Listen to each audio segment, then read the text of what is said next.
देवउठनी एकादशी के दिन व्रत करने वाली महिलाएं प्रातःकाल में स्नान आदि से निवृत्त होकर आंगन में चौक बनाएं। पश्चात भगवान विष्णु के चरणों को कलात्मक रूप से अंकित करें। फिर दिन की तेज धूप में विष्णु के चरणों को ढंक दें। देवउठनी एकादशी को रात्रि के समय सुभाषित स्तोत्र पाठ, भगवत कथा और पुराणादि का श्रवण और भजन आदि का गायन करें।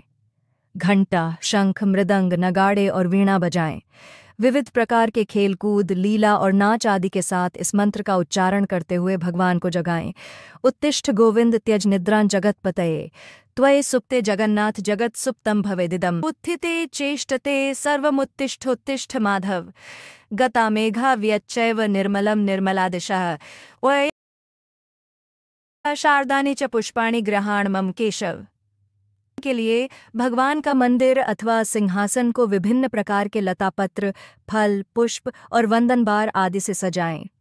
आंगन में देवोत्थान का चित्र बनाएं। तत्पश्चात फल, पकवान, सिंघाद्य, गन्ने आदि चढ़ाकर डलिया से ढंक दें तथा दीपक जलाएं। विष्णु पूजा या पंचदेव पूजा विधान अथवा रामार्चन चंद्रिका आदि के अनुसार श्रद्धापूर्वक पूजन तथा दीपक, कपूर आदि से आरती करें। इसके बाद इस मंत्र से पुष्पांजलि अर्पित करें। यज्ञेन यज्ञमयजंत देवास्तानि धर्माणि प्रथमान्यासन तेह नाकं महिमानः सचन्त यत्र पूर्वे साध्या सन्ति देवाः।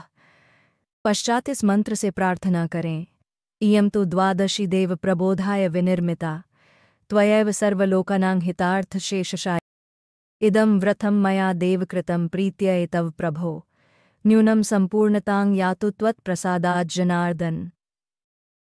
साथ ही प्रहलाद, नारद, पाराशर, पुंडरीक, व्यास, अम्बरीश, शुक, शौनक और भीष्मादि भक्तों का स्मरण करके चरणामृत, पंचामृत व प्रसाद वितरित करें। तत्पश्चात एक रथ में भगवान को विराजमान कर स्वयं उसे खींचें तथा नगर, ग्राम या गलियों में भ्रमण कराएं।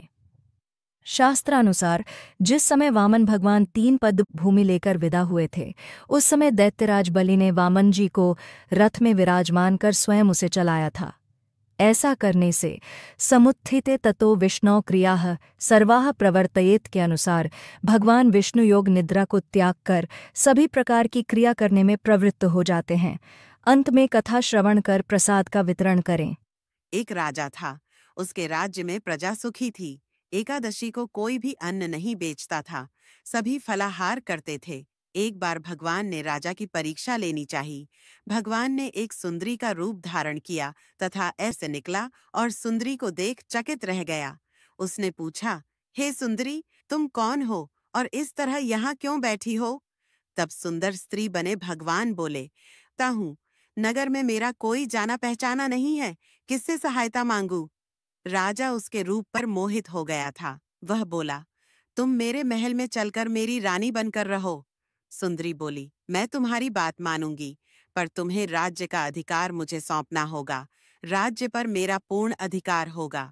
मैं जो भी बनाऊंगी तुम्हें खाना होगा। राजा उसके रूप पर मोहित था। उसकी सभी शर्तें स्वीकार कर लीं। अगले दिन एकादशी थी। रानी ने हुक्म दिया कि बाजारों में अन्य दिनों की तरह अन्न बेचा जाए। उसने घर में मांस, मछली आदि पकवाए तथा परोसकर राजा से खाने के लिए कहा। यह देखकर राजा बोला, रानी, आज एकादशी है, मैं तो केवल फलाहार ही करूंगा। तब रानी ने शर्त की याद दिलाई और बोली, बस ये टिकाई खाओ, नहीं तो मैं बड़दे राजकुमार का सिर काट लूंगी। राजा ने अपनी स्थिति बड़धी रानी से कही तो बड़धी रानी बोली, महाराज, धर्म न छोड़ दें, बढ़े राजकुमार का सिर दे दें। पुत्र तो फिर मिल जाएगा, पर धर्म नहीं मिलेगा। इसी दौरान बढ़ा राजकुमार खेलकर आ गया। माँ की आंखों में आंसू देखकर वह रोने का कारण पूछने लगा तो माँ ने उसे सारी वस्तुस्थिति बता दी। तब वह बोला, मैं सिर देने के लिए तैयार हूँ। पिताजी के धर्म की रक्षा होगी, जरूर होगी। राजा दुखी मन से राजकुमार का सिर देने को तैयार हुआ तो रानी के रूप से भगवान विष्णु ने प्रकट होकर असली बात बताई। राजन, तुम इस कठिन परीक्षा में पास हुए। भगवान ने प्रसन्न मन से राजा से वर मांगने को कहा तो राजा बोला, आपका दिया सब कुछ है, हमारा उद्धार करें। उसी समय वहां एक विमान उतरा। राजा ने अपना राज्य पुत्र को सौंप दिया और विमान में बैठकर परम धाम को चला